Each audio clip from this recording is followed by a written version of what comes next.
morning. I swear a lot. Hello friends, and welcome back to Limbus Company. It is currently 32 degrees Celsius here in Britain, and I am scorching, but I will endeavour to continue to do the thing that I do. Speaking of the thing that I do, at the end of the episode in which we finished, Canto 6, and I stopped recording and I was like, lovely, I've beaten Canto 6, I closed Limbus and all that. And then I was like, actually, I want to go back and check something before I start editing. So I booted the game up again, and it started a cutscene. I believe announcing, you know, like, oh, you can do Refraction Railway 4 now. I've got it saved, I've got that footage saved, and I'll show it to you now. Alright, so I finished the recording like half an hour ago and booted up the game because I wanted to check something, and it loaded this, and I don't know if this is replicable or not, so I have to record it to tag on to the video I just finished recording. At least I hadn't started editing yet, that would have been fucking annoying. But we're here now, and Heathcliff's bat says remember, which is really cool actually, it's a nice detail. Right, I think we can conclude our consultation session here. I've been holding regular consultations with the Sinners for a while now. My session with Heathcliff ended earlier than I'd expected. So, what are you writing in that notebook of yours? Oh, this? Oh, I thought writing them down could come in handy later, in case I have to remember something. Heathcliff's been holding that notebook in his hands ever since this session started.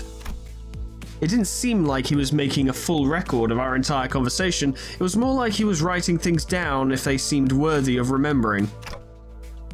Are you writing about Catherine? Won't deny that that's a part of it. His expression becomes inscrutably complex upon hearing her name. He breathes in a lungful of air and lets out a deep sigh. He smiles awkwardly before sliding his notebook across the desk in my direction. I take a quick glance at the pages. Its contents are as disorganized and chaotic as his handwriting. But I also noticed that several of those disorganized notes are records of his memories with Catherine, scribbled next to notes of significant moments in our journey, records of memories he doesn't want to lose. Well, it ain't nothing important. Right, if we're done here, I'm off.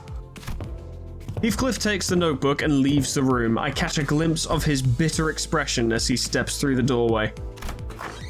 It isn't long before Rhodia practically bursts through the door.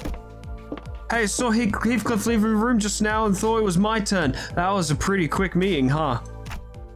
Yeah, we didn't really talk about much. You know, football. Mostly just football. Ain't she beautiful? What a good Agron she is. I don't know what's gotten into him lately. He's been so tame. Well, I'm not complaining. Why don't you take a seat, Rhodia? Rhodia hummed cheerfully as she sat down. She really didn't seem too different from her usual self. Our consultations usually consisted of some minor chit-chat and watching her munch on some snacks, but... Hey, so I think there's something we have to talk about today. Oh. Yeah? Oh, you're serious today. What's up? Do you remember what you asked me when we were dealing with the case of time-killing time, Rhodia? We haven't done that yet, though. Why are you throwing this at me now? I don't know. What did I say? A lot. Rhodia carefully looks away, her fingers fiddling with the snacks prepared for these consultations. I'm starting to grow uncertain whether this is a good time to bring this up, when she's still so obviously evasive about it. I really don't want the mood to get as frosty as it did during the investigation. I haven't done this yet, why are you throwing this at me? They must have just done the update or something. This overly chipper, chatty attitude is just a bandage haphazardly pulled over a scar that still hurts, isn't it? I sit there, looking at Rhodia and her fabricated smile. I have to ask. Yeah, this is exactly what these consultations are for. What better time to do this than now? I'm talking about the time you asked me about Sonia, about what would have happened if you... The alarm had to choose this precise moment when I finally gathered enough courage to bring this up to go off. Wait, that was... I reflexively get to my feet at the blaring alarm. A few seconds later, I hear someone tapping on the bus PA system. And not long after that, a brief bzzzt plays from the speaker installed in my room. Testing. Announcing from the driver's seat. All units taking R&R on the bus must assemble in the hallway ASAP. I repeat, all units. Driver's seat, Charon's seat. Oh, stop pulling me. I'm in the process of relaying a very important announcement. Stop getting in the way between Charon and Mephi. Bagilis's deep sigh was the last thing we heard from the bus's PA system before Charon and Otis's brief squabble came to an abrupt end. A new back doors thingy? That's what the alarm usually means, right? Is this for Refraction Railway 4?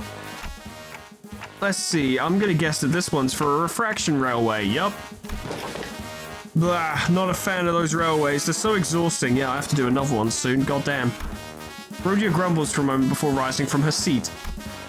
Kinda seems like she's trying to smoothly maneuver away from answering my question. What you standing around for? Come on, you gonna go see what's going on? Yeah, I'm coming. I leave my empty consultation notes behind and follow Rhodia out to the hallway. Out to a very crowded hallway. The murmur rises and rises. The sinners were each sharing their ideas as to what this alarm might be for. Oh, it's gotta be the Refraction Railway this time, right? Yup. Line 4, most likely, huh? This is gonna suck, isn't it? Yes, I guarantee. Attention! The executive manager has arrived. All hands salute.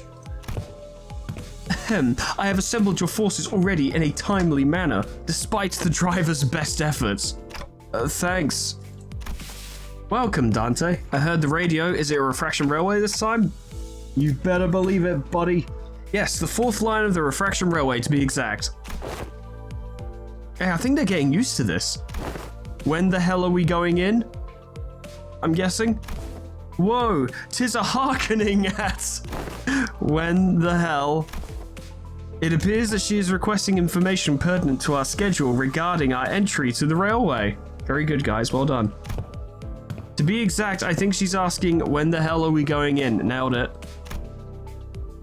Ryoshu, who had been listening with a knitted brow as each sinner hazarded their guesses, appeared to have finally found peace. Sinclair was right on the money. Hey, at least Gregor and Yi-san got half of that right, too.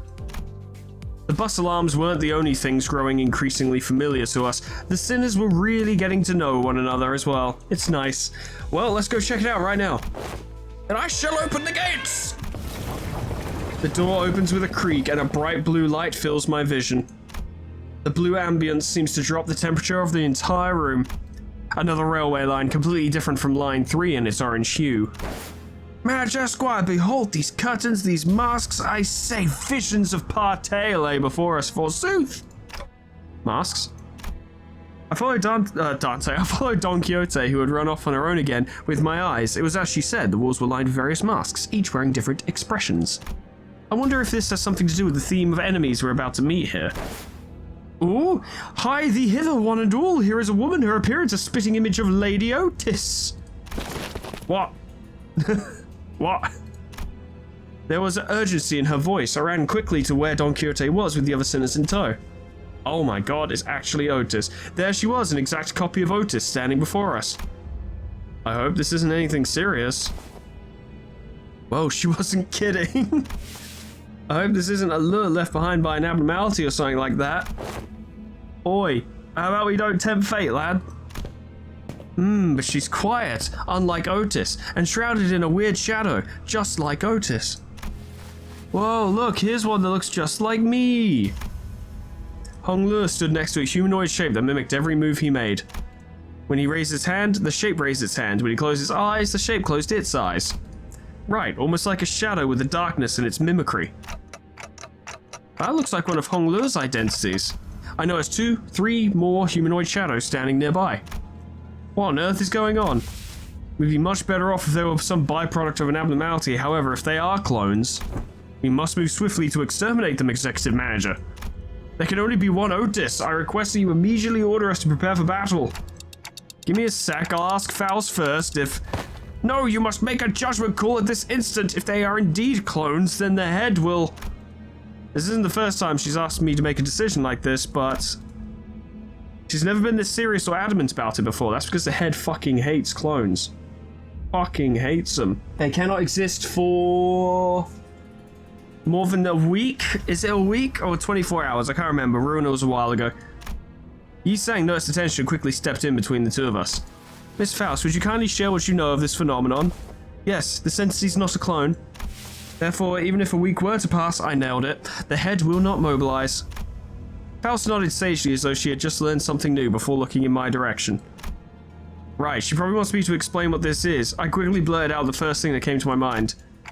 That one feels like a Picatulum. I wasn't completely sure, but that's a feeling I've grown used to sensing whenever we encountered the Picatula. A Picatulum. It's blindly mimicking whatever Hong Lu is doing. I'm not sure if it has much or anything in the way of consciousness or ego. It doesn't look like a one-to-one copy of him either. Please becalm yourself, Miss Otis. It appears that aught has unnerved you. It's quite fine. Otis bows, embarrassment apparent, but her head cleared with relief. My deepest apologies, executive manager should not have acted in such an unsightly manner before you. Oh, goodness. Terribly sorry. Clearly, I still have a lot to learn about the sinners. Every instance of these moments seems to unveil something new. Well, we haven't had Otis's turn yet, so, you know. I was trying to get a better read on Otis's expression when Heathcliff suddenly asked a question out loud. I thought them Picatula are supposed to look like monsters, innit? Distortions in the Picatula must not be judged on a reference based on common sense, such as their physical appearance. Do you think we can handle them? Oh yeah, if they're going to swarm us like they did at the Manor, or if they manage to somehow copy Virgilius, that's going to be a problem. Recall the railways of refraction we have suffered ere this one's arrival. It should not present before us a foe we cannot defeat, yet the process shall be as grueling as it has always been, I suspect. Faust is aware that this entity is a Picatulum of envy, Picatulum invidiae, or invidiae, I'm not sure. Considering the strengths of the Picatula we have faced thus far, it is unlikely that we will encounter enemies too far beyond our ability to defeat. I don't know, what about my ability to defeat? The lack of Blazon's tiered labeling system means that it is difficult for one to make a subjective judgment. I will never do that again. I know he's French, but I'm never doing that again. I only wanted to do it once. Speaking of which, what's the ETA on the new risk levels and classifications for the Picatula and distortions? The LCD has informed us that they have made significant progress regarding that project. It is likely that further details will be shared once they become more concrete. Ah, that's good to know. Oops, looks like the Picatula are running away all of a sudden. As we stood there talking to one another, a Picatulum that resembles Hong Lu suddenly shoved him to the side and began sprinting elsewhere. What the hell, mate? Don't just sit there gawking. We're all legging here. Fucking have him. Go on. Heathcliff also sprinted after the figure, but he soon came to a sudden stop before starting to slowly back away. Oh, blimey. A subway train slides into the platform with a loud horn. Past the sub windows, I see a subway car filled to the brim with purple shadows. Shadows in the shape of the sinners. Ah, that's a lot of them. I think I recognize like 3 shadows that look just like me. That ridiculous sight was enough to stop us all dead in our tracks, allowing the Picatulum to board the subway car. And the door shut behind him. I sense aught in the way of disquietude from this refraction railway. Fellas, there's another one coming this way. As soon as the subway train carrying the Picatula leaves the station, a new one begins to roll in. To my relief, this one doesn't look like it's packed to the brim with shadow people. But what is that? There are curtains and masks. I don't remember seeing anything like that on the last railways we challenged. How uninspired. I didn't notice it earlier because of all that mess with clones and everything, but doesn't that train look much more elaborate than what we've seen before? Right, it's adorned with all kinds of decorations. How long is this cutscene? God damn, I've just done 3 hours. Just as the sinners were gawking at the ostentatiousness that was this train, something burst forth from the train car door. Oh, did that thing just roll out a carpet for us? I don't like carpets. It's like something's inviting us in there. I ill like such manner of invitation. I agreed with Yi Sang, this isn't an invitation I'm happy to jump at, but I'm sure we'll face even worse things in our journey. I'll take every chance we get to strengthen the sinners. Let's go. I took my first steps onto the carpet and boarded the subway train. So yeah, I think I mentioned at the sub, I literally booted up the game and it just started that cutscene. I didn't ask it to, I didn't click on anything. It just did that, and now we're back here. I didn't need an extra 15 minutes of recording today, but here we are. Why do they set up the refraction railway? Why couldn't they have just played that cutscene when I clicked on line 4? Whatever. Wasn't that something? So I would have added it on to the end of the finale for Kanto 6, but that video was already incredibly long, and I didn't want to add it onto the tier list because that's not story content, as it were. That's just me talking about crap and, you know, playing a dungeon. But now we're back to doing story stuff, so that's what we're going to do. I don't have enough lunacy for extraction, so I'm not going to worry about it. We're just going to talk about the third Walpurgis Night, which, if I remember correctly, was what we did recently. What abnormality was that? I don't even remember. Fucking fairy festival. Yeah, I remember that. And then we're right on to time killing time. We're gonna be moving along. There's combat. Of course there's combat here. Yeah, of course there's combat here. And it levels everyone up to 45. Ah, I see. Well, if we're all getting boosted to level 45, then I'll just bring back the Blade Lineage team. Hell yeah. It's been a while. Ah, that fucking noise again. How are these green lights still green? And this noise is somehow more annoying than it normally is. Another unexpected alarm, but we all react with measured astonishment, as we'd all grown rather used to the randomness of it all. It is unlikely that it has completely evaded the influence of T-Corp's singularity. However, it can be said that this partial retention of colour can be attributed to the fact that Walpurgis Night is a transitory moment in which numerous possibilities coincide. In other words, Walpurgis Night is rich as fuck and bought all of its colours. Makes sense. Faust nonchalantly walking up to the driver's seat and shutting off the alarm. Lo, 'tis returned this Walpurgis Night. Yes, good.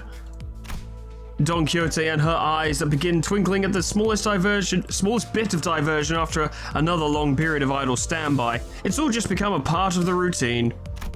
Even mysterious things like these Walpurgis Nights.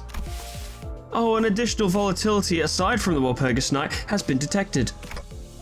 Additional volatility? That doesn't sound very routine. Indeed, the entrance to a new mirror dungeon has opened. Ah yes, Mirror of the Wuthering. Oh yeah, that. Heathcliff mutters quietly as he rises from his seat. I thought it was about time a new one popped up. Happens every time we go through the bloody ringer. Didn't expect it to appear with the green flashes though. I don't like green. I like black and purple. Mostly black. Heathcliff lightly struck the end of his club against the floor in visible anticipation.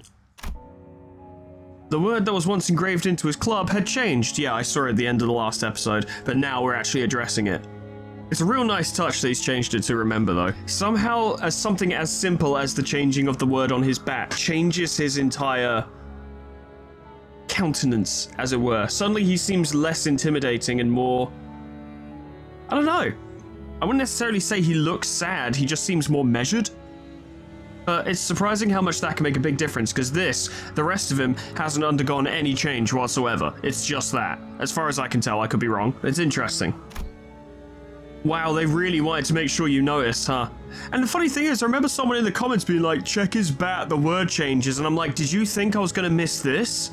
Did you think I wouldn't notice? Did you think this was gonna pass me by? Come on now. A few days ago, I saw him sitting at the back of the bus, busily sanding and carving something into his club. I didn't have to ask to know what he meant by that new word, so I decided to not bring it up to anyone else. Only Heathcliff and I retain that memory after all, which is rough, by the way. Thought I was going mad from tedium. Come on, let's go bash some sods. How nice. I like seeing some initiative from the sinners. Miss Faust. Indeed, let us move without delay. Dante, bring us to the corridor past the back door. Okay. Trying my best to shake this odd, uncomfortable feeling that Heathcliff's newfound enthusiasm didn't come off as entirely optimistic, I led the sinners to the back door. Two types of doors at once, huh? There's a green one and a purple one, how delightful. Two new sets of doors, just as Faust had predicted. One set of doors was, as I expected, two metal doors resonant with the sound of wuthering gusts, a new mirror dungeon. And the other set of doors was... Are these papers? Papers! It's all sparkly. It was an unfamiliar door radiating with an odd gleam of light. Technically, we did see the weird radio frequency-like squiggly lines around the door before, but everything else about it was new. I guess this one doesn't connect to the Lobotomy Corporation like the last one did. Weird. I think I'm hearing... Is that jazz? You are now entering freeform jazz. Oh, is this even a door? It's more like a window and a door, innit? Right, this new entrance definitely resembled a large window rather than a door. The window was blurry, and all that I could see past it were some globs of shapes moving about, almost guaranteed to be friendly. There appear to be several shambling entities past the entrance. Faust seemed to have realized something, but she didn't tell us what it was. Instead, she merely looked in my direction without saying a word. I'm starting to get what she means by that look. Guess I'll have to get in there to see what this is all about, right, Faust? And I'm gonna have to go first? You are experiencing regular growth in capabilities. Faust considers this to be a positive development. That's good. Yeah. Ah, it is the Fairy Festival. A field of green and a wall of tall, great trees appear before us as we enter the door, but at this point, it'll take a bit more than this to surprise us. Ah, so nice to have our colors back for once, huh? Quiet, there's an abnormality! I'm sorry. Oh my god, you look so vibrant, Dante. So these things were what we saw past the window earlier. We are yet to be discovered. I recommend that we prepare for combat, manager. I didn't even need to tell the sinners what they were. It was pretty clear from the get-go that we'd be fighting an abnormality. The sinners all stood ready to charge into battle at my command. But it's a bit different this time. So, Faust, I'm starting to get the hang of this Walpurgis Night thing, and please do continue. I think there's something different about these abnormalities. Can you explain why? Considering the nature of abnormalities, every encounter with an abnormality would be equivalent to an encounter with a summoned entity. Nevertheless, there exists a certain degree of difference when we encounter them in a refraction railway or a mirror dungeon. That is to say, we enter a site once known as the library, a building that inexplicably appeared above the former L Corp headquarters. We're in the library. Oh, you love it. And it changed to library music, of course it did, that's why they were talking about jazz. And this exact location is said to be a space that exists within a book in which the abnormality resides, so we're literally in the Fairy Festival book. So that means we're on the floor of history, if I remember correctly. It's been a while. If I'm wrong, then lol, I guess I need to go play the entire game again. The library? Where have I heard that term before? Some sinners talked about it, that's for sure, and Foreman has some deep-seated trauma about it that he doesn't want to talk about, but other than that, I have no idea. Quite, yet this space is fairly distinct from the containment units we had witnessed afore at one of the branches. It appears as though an ideal habitat has been established precisely for that abnormality's residence, a rather striking difference from the very limited space and unaccommodating environment provided by the containment units. Yes, you may compare this place to a terrarium. A terraria? I don't want to go back. More trauma. The abnormality inhabiting this place has transformed its environs to a form most suitable for its dwelling. Here are some comparisons that may make it easier for one to comprehend. A fish would fill this space with water, and a worm would fill this space with soil. Gotcha. So as long as the abnormality exists within this book, it can deck this place out with whatever fits its fancy, huh? If Rhodia inhabited this space, it would be filled with food. It would be more accurate to say that an abnormality, once outside the confines of the Cliff of Deterrence, can rebuild its environment to fit its needs. Well, that's kind of like free housing, huh? Which is completely unheard of to all of us. That's when Don Quixote, who was standing rather far from the group, who was made aware of these revelations only after Merceau had relayed them to her. Book! Our journey hath brought us inside a book, thou sayest! The library of legend that vanished like a mirage, for truth? Suddenly blew up with explosive enthusiasm once again. I will add a preamble in the future to prevent such outbursts.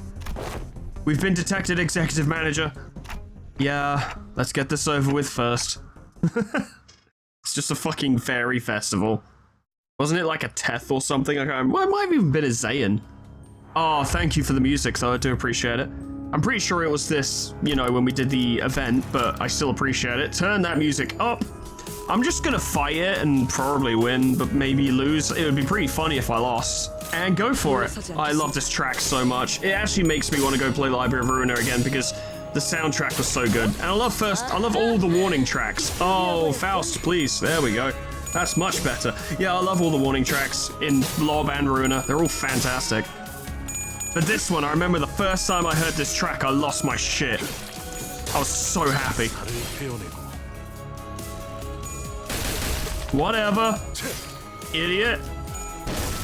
Why did you do 2 attacks? I must have missed something. Not unusual. Oh, wow.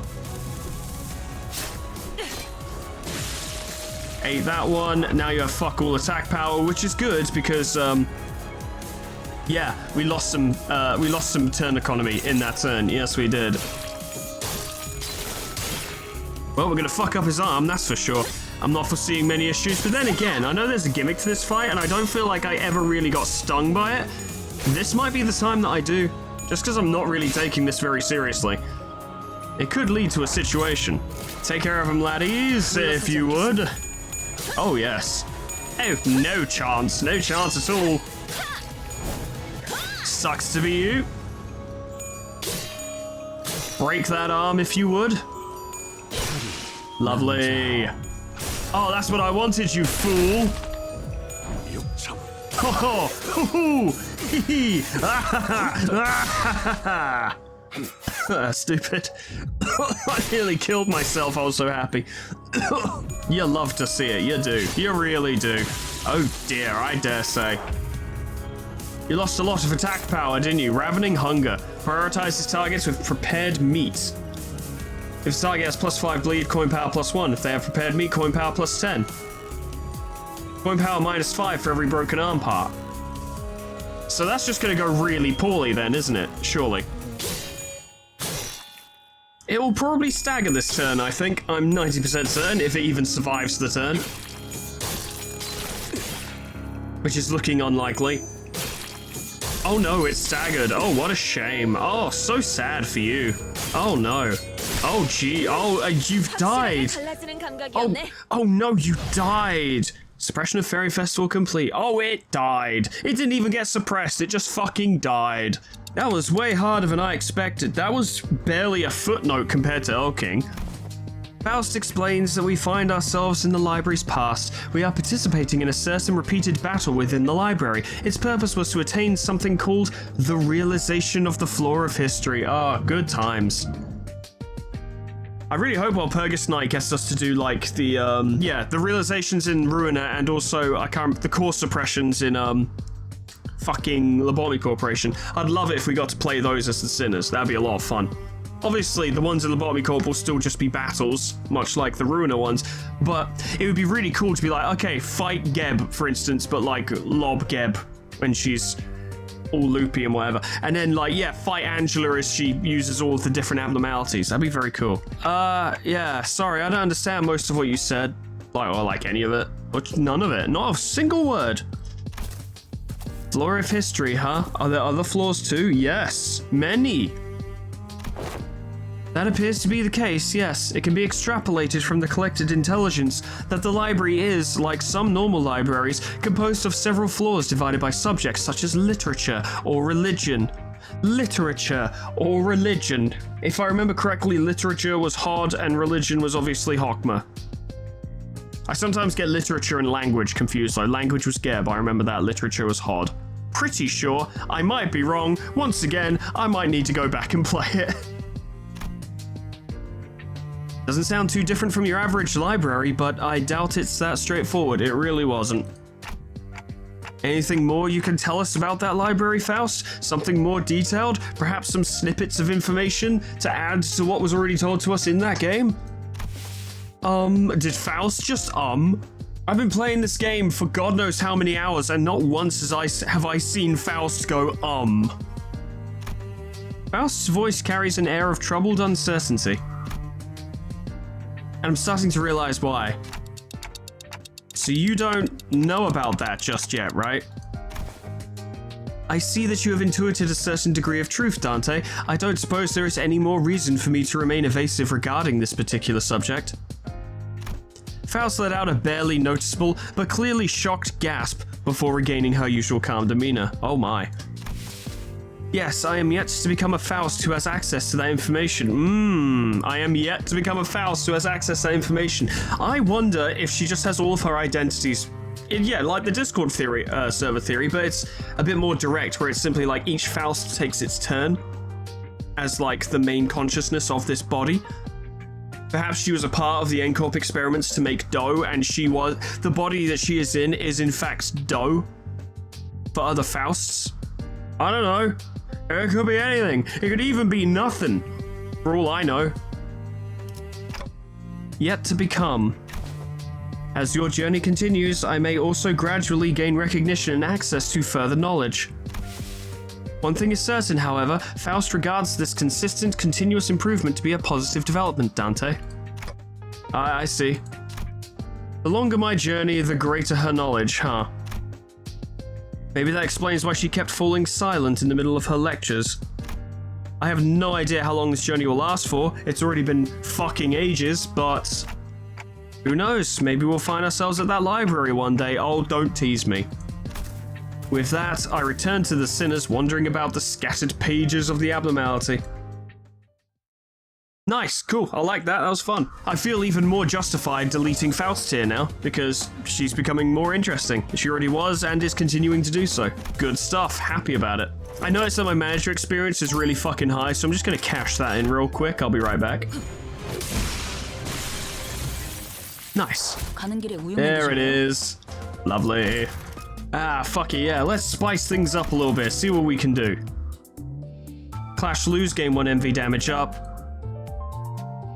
Apply 1 VNV up on hit, inflict bleeds. Lots of bleed, more speed, a lot of speed actually. It's a high-low value, but a low-high value, you know what I mean? The ceiling is low, but the floor is high. It's weird, but I dig it. A guarantee of 4 or 5 speed is actually really good now that I think about it. And he gets SP at every turn end if Don's there as well. And at uptie 3, he gains his skill 3. At 4 plus Envy, Resin, Coin Power +1. If target has Vengeance Mark, inflict 1 plus Coin Drop, which is great. Envy Fragility as well, we remember. Has more base value. Chains of Loyalty has more base value. There's the combat passive, or support passive, sorry. Which, oh, he's actually a really good support character for faction-based teams. That's actually, I mean, as long as they've got Envy, obviously, but that's really good, yeah. 어디서 무슨 일이라도 당했습니까? 이리 와서 자세히 설명해 보시죠. 장부에 적어도 반드시 갚아드리겠습니다.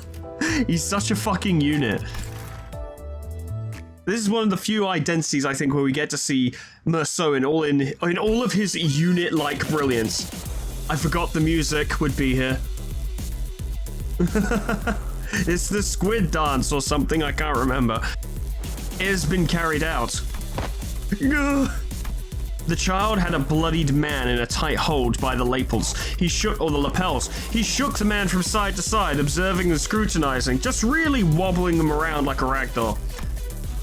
It was clear that the man was way past being able to put up any kind of resistance, but the child didn't care. He continued to observe and observe like he was playing a game of Spot the Difference.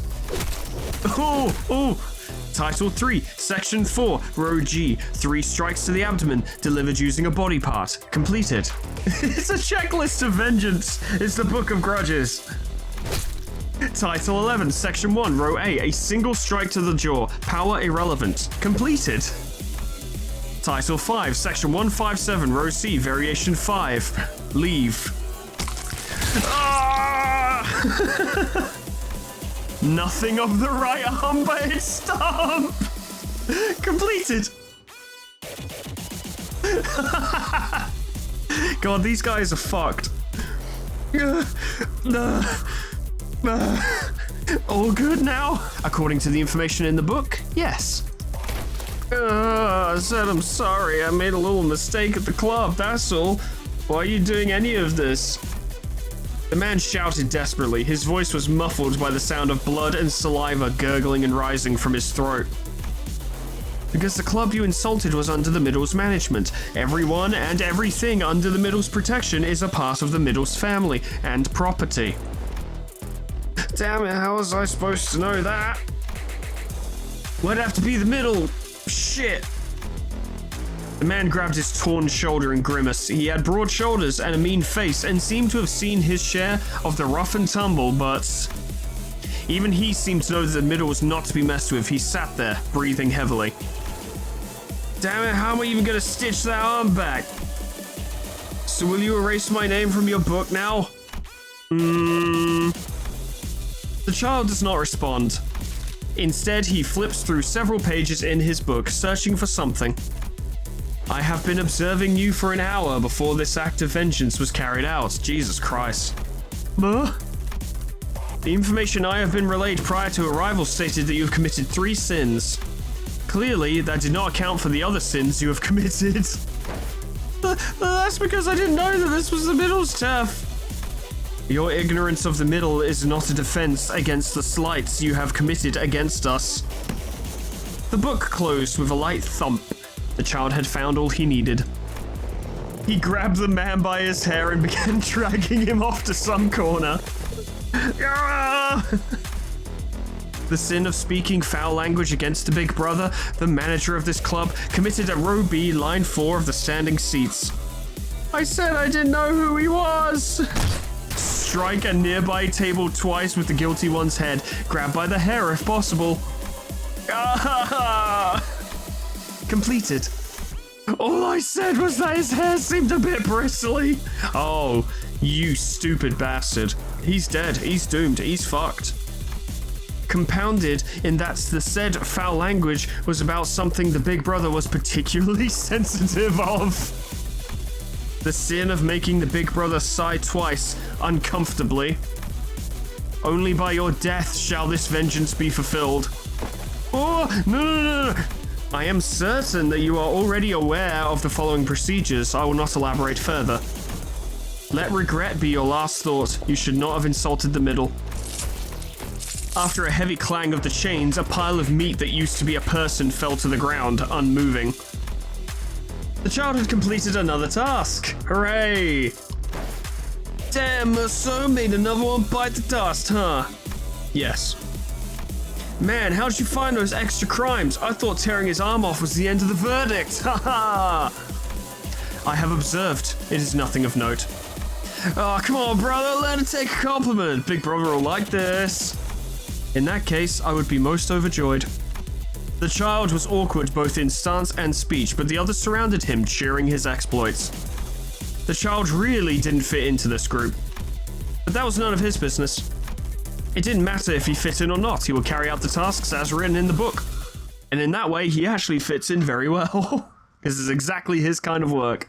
That was really funny, I love that. God, the middle are terrifying. I'm not going to invest in it, but let's see what Type 4 is like. Combat start, apply 1 MV power up to 2 allies adjacent to this unit on the dashboard. Oh wow, okay. Apply 1 MV damage up as well when selecting MV affinity skills from the affected skills. Oh wow. So he's a group buffer. He buffs the group if you're running Envy, and he buffs it hard. Okay, cool. At 6 plus NVA resonance, additional coin power. Lovely. Envy resonance plus 4, yeah, coin power plus 1.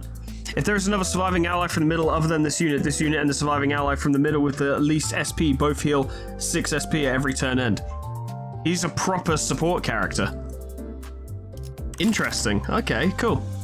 I won't be able to get him to up Type 4, so I won't be able to see his true potential, but I can see the power. Now, I need a lot of XP for him. Oh, this is going to be problematic. All right, well, we'll run this middle and Peckod team and see how it goes. We only need 5 people. We don't even need that much, really. I could have just run the 3, but I wanted to bring the middle characters in here as well, because I've never really used middle Merceau, so I want to check him out. Cool. Intervallo, this one. Oh, yeah, it's the music, and there's tons of fucking lunacy in here. Fantastic. A scandal in time. Oh, I love it. It's like a hat, but a scandal instead.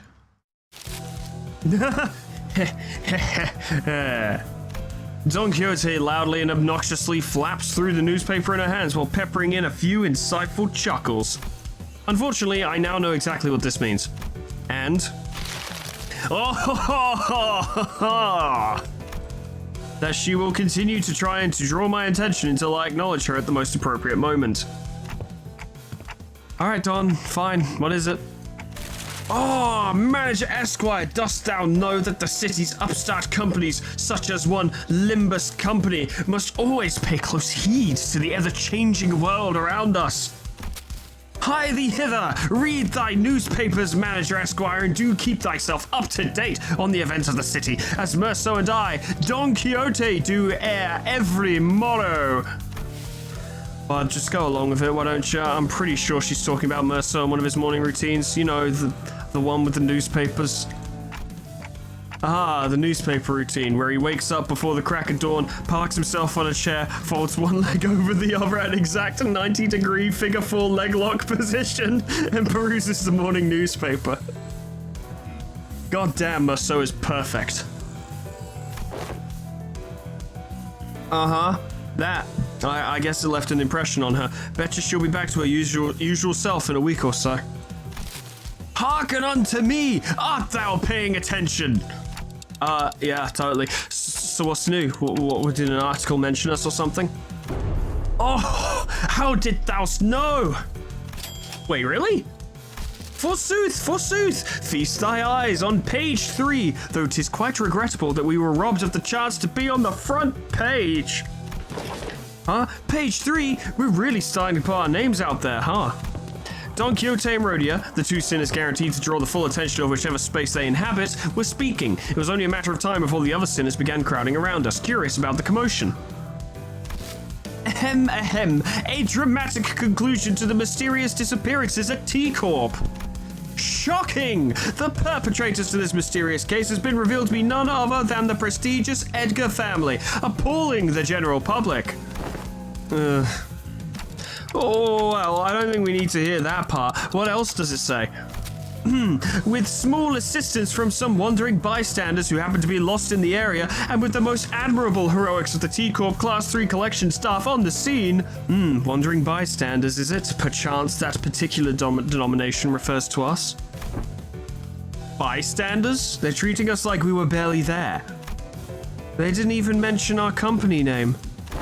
Oh, come on, those time collectors weren't even there. This is within the expected range of behavior for the news media. Well, there may be those who seek to interview us after reading this very article, mayhaps. Despite the fact we weren't mentioned by name and no one would have any idea who we are. Yeah, I'm sure they'll have a grand old time looking for wandering bystanders for an interview. Very descriptive. I doubt anyone will pay us much attention, Don Quixote. Better not set yourself up for disappointment, and... We were standing there for a good moment in a big group chattering about the article when someone slowly but smoothly walked between us. Nice hat, buddy. Excuse me, are you Limbus Company employees by any chance? You fellas are... I'm sure you are already aware of the reason for our visit. Oh, I welcome thee here. Long and hard have I awaited thy arrival. Now, from whence shall we begin? Whoa, is she actually here to interview us? No way. Don Quixote wasn't just losing her mind at nothing? I was not told that any interview would be taking place. I was not informed, Dante. My, where'd Verg go at a time like this? Now, where'd I put that leftover hair gel from Heath's makeover? Ahem, thou may commence. Alright then. Verily, I shan't rightly take all the credit for what we have accomplished there. Will you be making your tax payments in installments? Huh? Okay, we're clearly not on the same page here. We are tax collectors from T-Corp, Time Collections Agency, currently on a mission to collect your overdue time tax. Fucking tax man. Or tax lady. Fucking tax people. Those ilks are never bringers of good tidings, indeed. Wait, time tax? No, that doesn't make any sense. We already paid our time tax in full when we went through the T-Corp Nest immigration process. Virgilius said, a few days ago, aboard Mephistopheles. Are you sure we don't need to pick up a timepiece for each of us to carry? You probably know this already, but in T-Corp, everyone must carry a timepiece. Yes, I know the rules. But for every rule, there's always room for an alternative that offers a bit more flexibility. Of course, I don't suppose it's listed anywhere on that pamphlet. Outsiders seeking a short-term stay at T-Corp can pay the appropriate time tax for the length of their stay to be exempt from the relevant obligations, instead of going out of their way to abide by T-Corp's rules. As you may have expected, anyone born outside District 20 must go through numerous hoops before they can be issued a timepiece. So we elected to pay 30 days worth of time tax on the spot before entering T-Corp's borders. Impressive, can't have been cheap. Ah, yet I wish to wear a watch as well, like Lady Otis does. Haven't I already made it clear that it's not a fashion item? I'm going to my room. Don't talk to me. As I have said so in the past, the company has no budgetary concerns. It is a given that they would be taking care of such expenses. We're finally starting to operate like a real professional company now, huh? Yeah, so much for that. Yeah, there must have been a minor miscalculation or something. Maybe we fell slightly short of the amount we had to pay. Or we're being absolutely shaken the fuck down. It hasn't even been 30 days since we arrived here, though. Well, I'm sure we can pawn away their stuff to fix what probably amounts to a rounding error. Easy peasy. Heathcliff muttered, gesturing towards Sinclair and Hong Lu with his chin. Yeah, didn't Hong Lu have like a piece of cloth that was worth like 50 squillion an or something? If it'll help pay for the time tax, then sure. Oh, maybe? I didn't pack much when I left, though. Well, let's hear the damage. How much time tax do we owe you? Currently, you are 10 many on behind in time tax payments. How the fuck does that work? I feel like A, we're being shaken down, and B, if we were actually that far behind in time tax payments, they would have sent more than just a couple dudes and dudettes. They would have sent like a fucking battalion to be like, give us the money. That's a lot of money and we want it. What? Did my hearing get worse or something? I heard a 10, a 40, and the rest just kind of flew right over my head. For that much money? Oh, we might have to make a brief stop at my place first. Well, what other options do we have if we don't? I mean, if we can't pay the tax? Can't pay the tax is not an option. Your only options are the following. Make your payment with time or money. With interest, of course. What the hell does making payment with time even mean? I know exactly what it means. It's like, oh, give us like 20 years of your life. You know, just knock 20 years off your total lifespan. Now that I think about it, I remember someone talking about paying with time before. I never really cared to find out exactly what they meant, though. Yisang? Heathcliff? Know anything about this? I have not once failed to make my payments during my residency at this nest.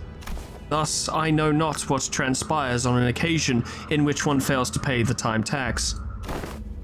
I've never been involved in messy businesses like taxes at the manor either, and in my backstreet days, boss dealt with complicated shit like that for the rest of us. I did see a few poor swords getting dragged away because they failed to cough it up though.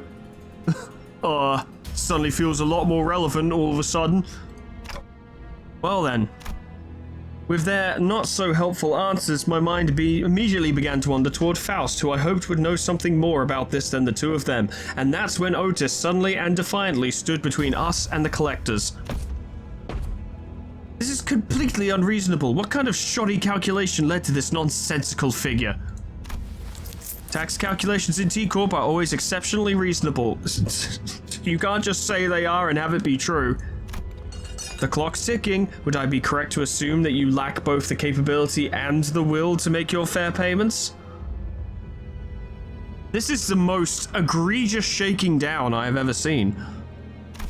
Wait. We don't have to escalate this. Can we get a timeout?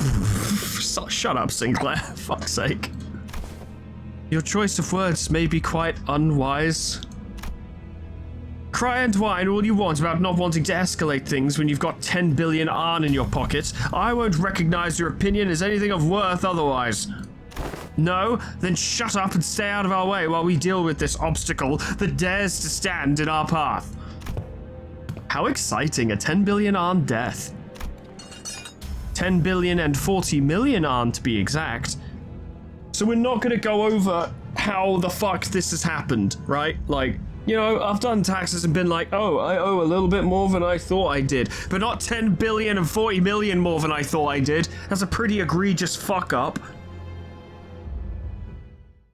God, wish Virgilius was here so he could straighten this out. Can't we get on the radio to Limbus headquarters and be like, yo, Wait, there's a clock. A combat clock. Flew within 10 turns. Well, yeah. Alright, let's just try this then, shall we? 고래를 향 키만 잡 제가 파지 형님과 누님들을 위해 Nice. 본인이 나서지. Now, two of our characters are extremely underleveled, and 3 of our characters are mildly underleveled. Oh boy, here we go. What levels are we working with here? 40. All right, that's not so bad. We can handle it. Very snazzy, fellas. At the end of the turn, if the HP is between 10 and 20%, instantly heal up to 80% of max HP and recover from stagger 1-time max. That's rough. After activating Golden Time, gain 3 fragile at the next turn start. Gain 4 T-Corp per time. Haste, Clash Power, and Fragile next turn. A coin at 1 count. Gain 1, lose if there's more bind as haste. Okay, oh boy. A lot going on. Go checking the book to get SP up quickly, and then try and get a little bit of envy going and see what we can do. 대답하지 마.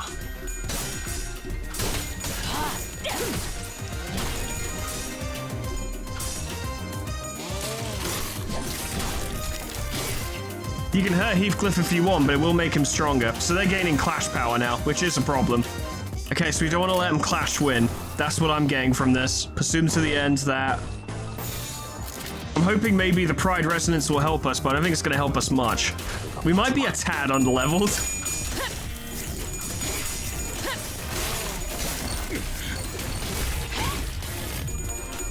That was close. That was a fail. That was also a fail. That was very a fail. I'd have loved it if you could have beat him at least once. I think, yeah, Don Quixote's gonna get fucked up. That's good. It's a shame we didn't get a follow-up from it, but it was good. I probably should have equipped egos as well. I did forget to do that. 대답하지 마.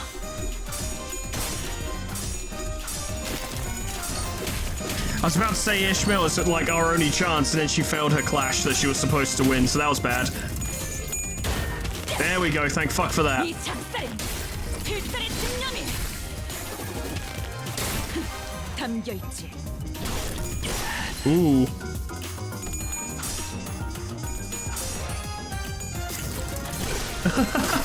God, that's scary. These dudes terrifying. Yeah, and he just got his golden time. At least we've got that going. We can give Proof of Loyalty a chance. If she fails, she'll die. So there's that. We're basically relying on Ishmael by this point, and she is doing a fantastic job. 필살의 집념이 Big damage. You can do it, Ishmael. You can kill them all.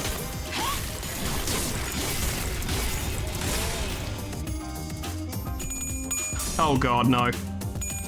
Could you stop with what you're... Oh, jeez. Oh, well, I think Heathcliff might die. Ooh. Trevor, but he's alive.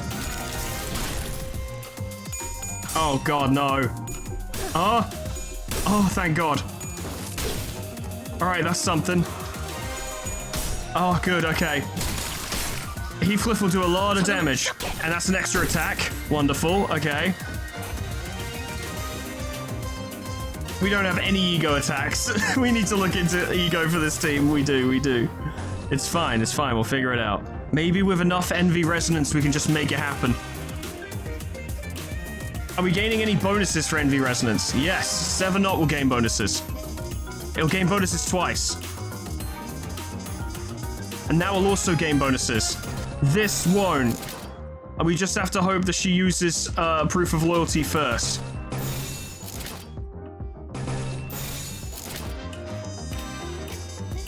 She should use that first. If she can stagger that guy, then she can follow up with checking the book and be alright. We'll see. Oh yeah. Go for it, Heathcliff. Oh fuck. Oh jeez. Oh wow. That's right, we're doing better now. 기름도 나오지 않는 놈이구려. Very nice. Oh no, Don Quixote, no! She's quite dead. Revenge! Revenge!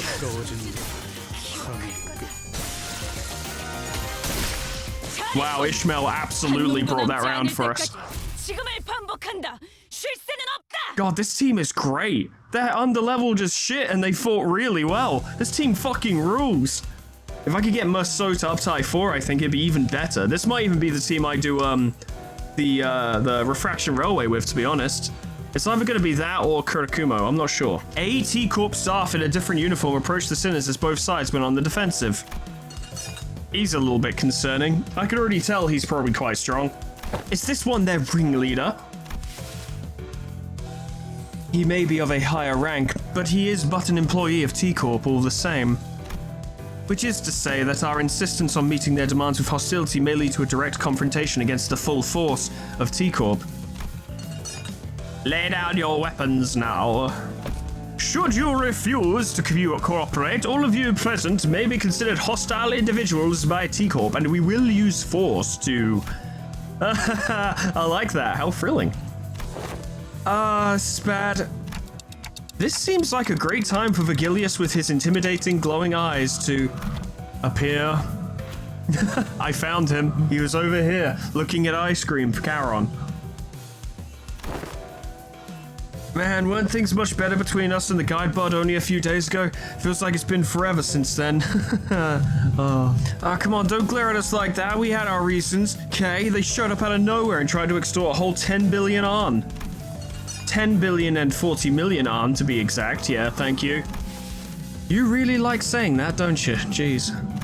Yeah, the point is, there's no way we owe them that much money. We're kind, law-abiding citizens who aren't brimming with a sense of justice. Hear, hear. Vigilius listened quietly for a moment as the Sinners chattered on like they were a part of a comedy skit, which they are. Yes, I agree that 10 billion on in taxes does seem unreasonable. However, it is a mystery to me how no one stopped to think for a second about the troubles you might spark by starting a meaningless scuffle like this in the middle of the street, no less. Vigilius let out a deep sigh before turning toward the T-Corp employee. We find it regrettable that this incident has led to bloodshed. However, 10 billion on in time tax is unacceptable. Straight up. I'm sure you know full well that 10 billion arns worth of tax isn't the kind of money that we can simply fork over in the middle of the street. I believe that it would have been more appropriate if you had provided us with some context as to how this number came to be, instead of immediately marching up to us and demanding that we pay the time tax. I admit that such an absurd amount of time tax levied upon your group is almost unprecedented. We have been summoned to an emergency meeting in a relevant office to address the severity of this incident. Not that any of us thought to say that to the Sinners. No, of course not. I see your point. Why don't we move this conversation to the collections office in the relevant jurisdiction area for now to discuss possible solutions? How about you check your records again? How about you check them again with an accountant who isn't blind, deaf, and suffering brain damage? 이번엔 성적이 좋았군. 하지만 머나먼 고래에 닿기 위해서는 아직도 부족하다. 다시 가스터빈을 점화한다. 그리고 Oh cool, we did EX it. That's pretty good. Useful stuff in here. I like how high-tech it is. What the fuck is this? Multi-crack office fixer. Oh my god. He has multiple limbs. It's a charge character. Heathcliff looks fucking dope, doesn't he? I am gonna get these XP vouchers because we desperately need them. Case of the Gallows. Good, good. That doesn't sound ominous at all. Oh, it's very Persona 5 though, isn't it?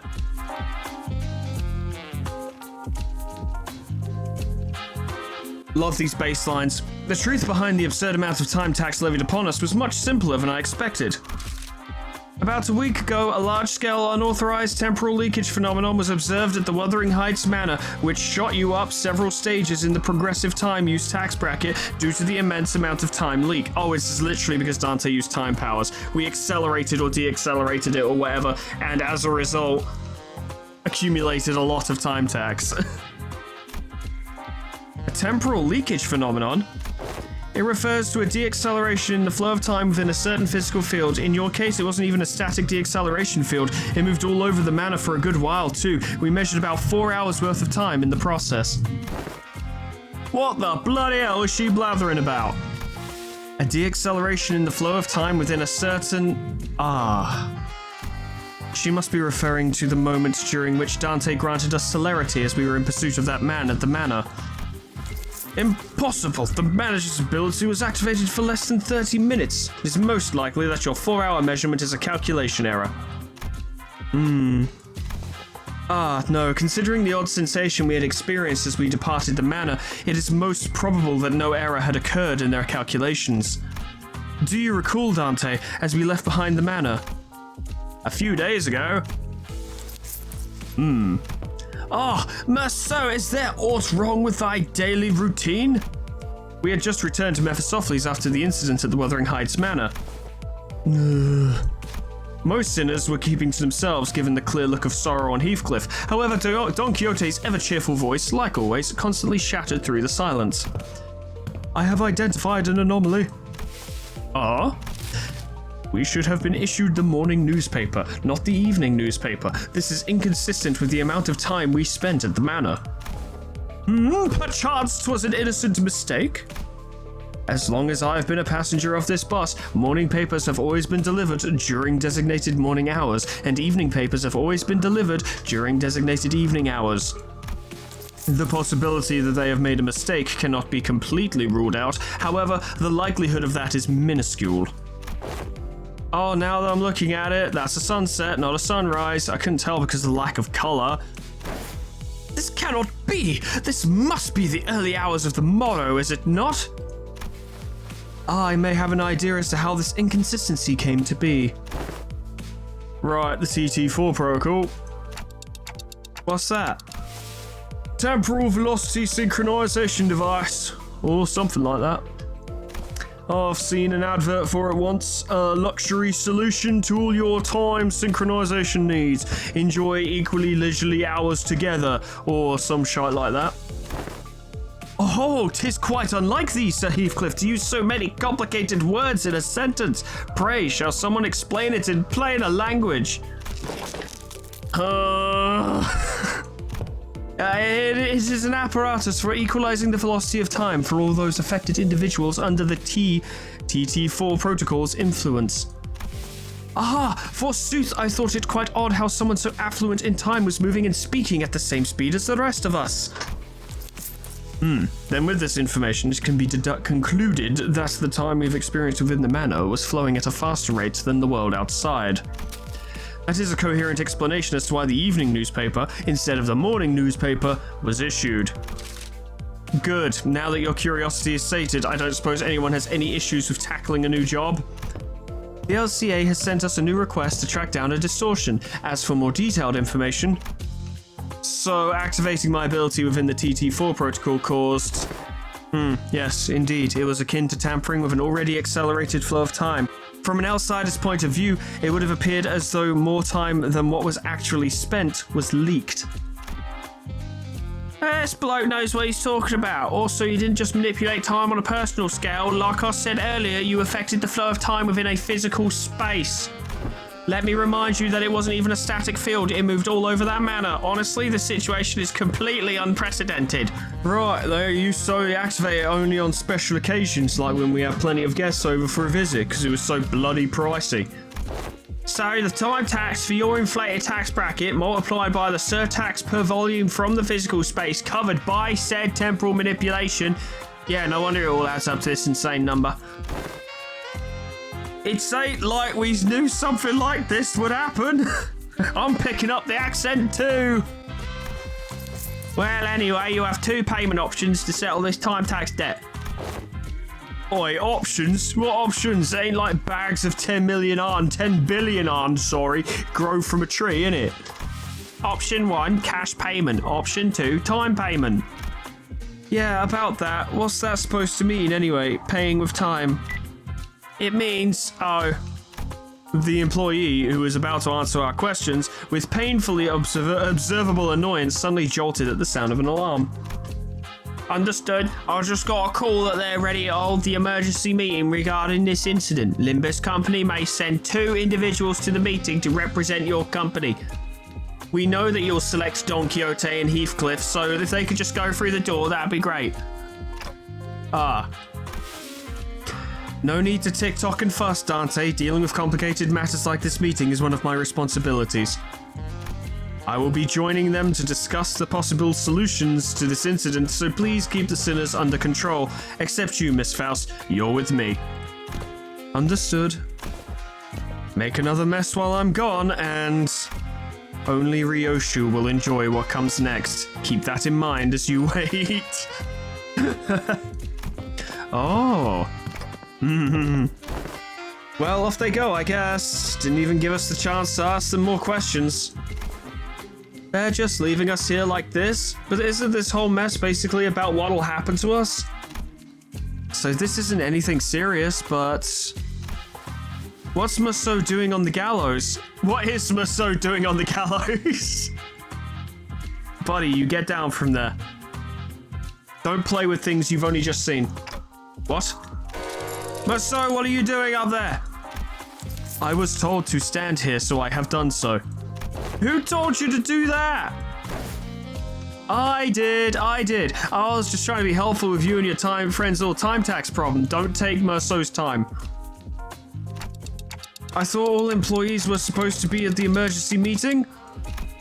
Whoa, a clock with legs. How fascinating. So much to submit you for consideration at the upcoming expo. You might even be worth a participation trophy.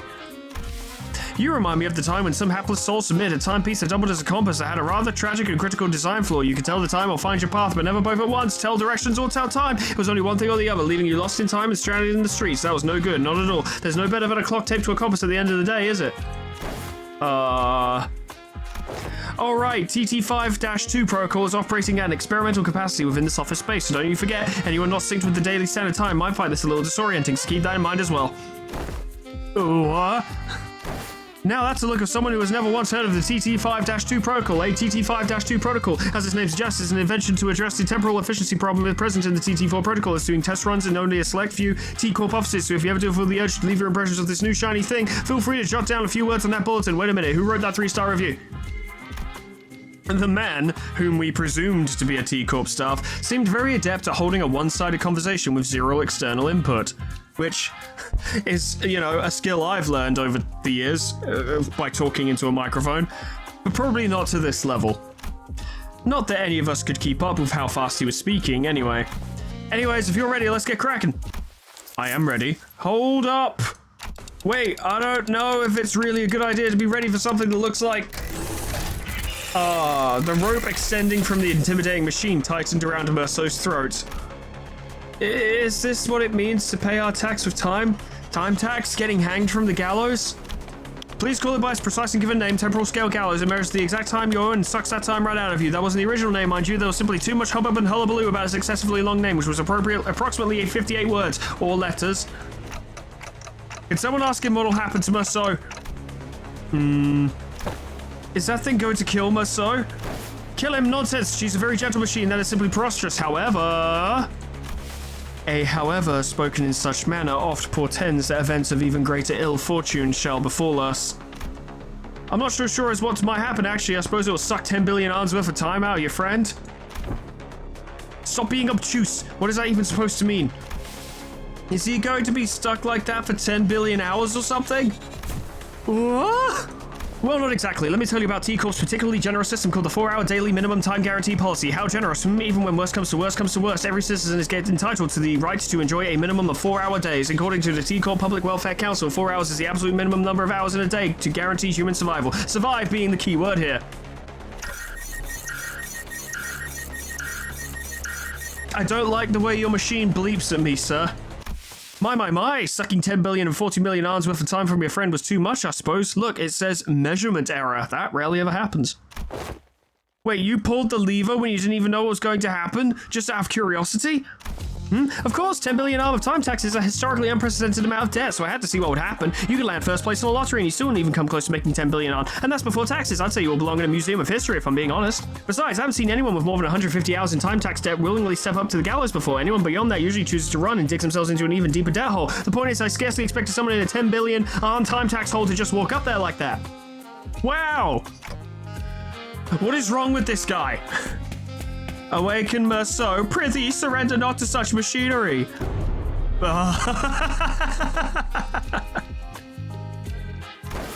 Oh, thou art unharmed? I am all right. Why don't you get down from the gallows for now, Merceau? Hey, Vergilius, we almost killed Merceau, which is especially bad because he hasn't had his canto yet. Vergilius and Faust, who returned just as this incident occurred, were both glaring at us with expressions that were anything but friendly. It's not our fault. It's not Merceau's fault either. It's that horrible employee who won't stop talking quickly, who's giving me a lot of work to do. Alright, we're going to leave it there, ladies and gentlemen, because combined with the extra footage from the previous recording, it will be getting a bit long. But that's cool though, I'm liking it so far, and it's genuinely funny. It's very enjoyable, liking it a lot. So, looking forward to continuing that for sure. I like this team a lot, big fan. I do kind of want to see if I can get Merceau up to Uptie 4, because I think that would help him out quite a lot. And then all of the envy that's flowing out will allow us to absolutely rinse people. And I forgot how good Captain Ishmael was, so that was a welcome surprise slash relearning, because she absolutely dusted that encounter. Even like Heathcliff and Yi Sang were struggling with that fight, but she was just getting in there and fucking them up. It was fantastic. I loved it. So yeah, looking forward to playing with this team more. But that is all for today, ladies and gentlemen. Thank you so much for watching. I don't think I've ever taken the time to say this, but I wanted to point out to everyone who is on the Patreon list that if I say your name incorrectly, please contact me with the correct pronunciation, and I'll do my best to adjust to that, okay? With that in mind, special thanks to Zanael, Cuds, Kane of Samaria, Poe, Pork Chop Breck, Scrubby Doo, Lifesteal, Zachary, Unclever Name, Crystalite, Summercat, Flanny, Painted Dragoon, Lyle the Hag Sire, Lit Potatoes, Proxy, Caminera, Moa, Heartland, Harriet J, Dresso, Slol, Final Legend, Etherbin, Linky, Xeon Cedar, Bimbleward, Majoko Mime, Al Kier, Honey Lawless, Sweet Baby Red, Jess Kissy, Plutonium Pie, Dreamer Ghost, Level Lullaby, K-Bub, Magic Owl, The Frostbite, Monsoon, SCP-106A, Namad, and Kenny C800 for supporting me on Patreon. Thank you so much, guys, and thank you all so much for watching. Enjoying myself already, honestly. I forgot that the intervalos are, like, really good. I know they're really good, but I forgot, and I wasn't overly excited for Time Killing Time. I don't know, I just wasn't really, I don't know what I was expecting, but I wasn't expecting much, but I'm already impressed and pleased and looking forward to more. So that's fantastic. I'm also looking forward to getting to Refraction Railway 4 because, you know, I do like a bit of a challenge and I want to see how either the Envy team or the Kurakumo team, I still haven't decided, will fare in such an arena. But that will be for when we get there. Once again, thank you so much for watching, and whatever happens next time, I hope I see you there.